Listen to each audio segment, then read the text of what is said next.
আজ ছিল শনিবার, সেই জন্য চিনি স্কুলে ছিল স্কুল ওরিয়েন্টেশন এবং ফাদার্স ডে সেলিব্রেশন। সেই জন্য সব প্যারেন্টসদের ডাকা হয়েছিল চিনির স্কুলে। আমরা গিয়েছিলাম স্পেশালভাবে বাবাদের। আমি, চিনি আর চিনির বাবা তিনজনে মিলে চিনির স্কুলে। যেহেতু চিনির স্কুলের টাইমিং আর চিনির বাবার অফিস টাইমিং সেম, সেই জন্য চিনির বাবা এতদিন অবধি চিনির স্কুলে যেতে পারেনি। আজ প্রথম মেয়ের স্কুলে গেছে, সেই জন্য কিন্তু চিনির খুব আনন্দ, বাবা মা একসাথে ওর স্কুলে এসছে।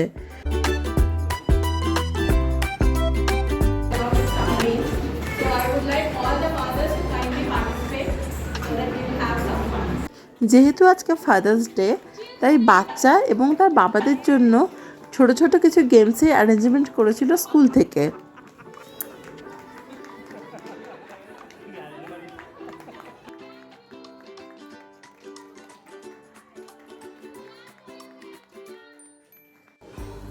বেশ কিছুদিন হলো চিনি রোজ স্কুল যাচ্ছে এবং স্কুলে যাওয়ার সময় কোনো কান্নাকাটি নেই, বরং স্কুল থেকে ফিরতেই চাইছে না।